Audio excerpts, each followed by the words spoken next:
Hi friends, তোমরা সবাই কেমন আছো? আশা করি ভালো আছো। আমি নিয়ে চলে এসেছি নতুন একটা ভ্লগ। এই ভ্লগ দেখলে জানতে পারবে যে বিশ্বকর্মা ঠাকুরের বিসর্জনের দিন সন্ধ্যেবেলাটা আমি কেমন কাটিয়েছি আর বা কোথায় কোথায় গেছিলাম। তা এবার আমি চলে এলাম স্টুডেন্টের বাড়ি থেকে পুরী, যেহেতু আমার প্রত্যেক সন্ধ্যেবেলায় পড়ানো থাকে। তা সেদিন ঠিক করলাম ঘুরতে যাবো। আর স্টুডেন্টের বাড়ি থেকে বেরিয়ে এবি স্কুল মোড় আসতে আমি অনেকগুলো ঠাকুর দেখলাম, প্রায় 2-3টে ঠাকুর যাচ্ছে জলঙ্গি নদীর দিকে।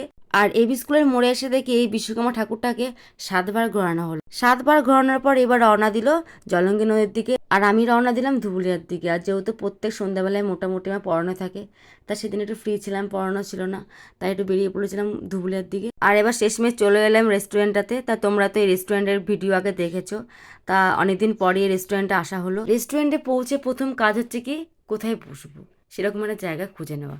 তা পেয়েও গেছি, এই জায়গাটা আমার খুব পছন্দ হলো। আর বেশিরভাগ গিয়ে দেখবে আমরা এই জায়গাটাতেই বসি। এবার চলে গেলাম হচ্ছে খাবার অর্ডার দিতে। তা অর্ডার করেছিলাম হচ্ছে চা, তার সাথে হচ্ছে পকোড়া। আর চায়ের সাথে পকোড়াটা তো খুব ভালোই যায়, তাই সেটাই অর্ডার করেছিলাম। আর সেদিন সন্ধ্যেবেলা করে খিদে ছিল না, তাই তেমন আর কিছু অর্ডার করিনি, চা আর পকোড়াই খেয়েছিলাম। তা চা আর পকোড়া খাওয়া দাওয়ার পর এবার বেরিয়ে পড়লাম বাড়ির দিকে। আর তোমাদের এই ভিডিওটা কেমন লেগেছে অবশ্যই কিন্তু কমেন্ট করবে।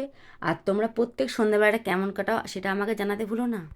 আর দেখো, তোমাদের সাথে কথা বলতে বলতে কতটা চলে এলাম, কীভাবে টাইমটা কেটে গেলো বোঝা গেল না।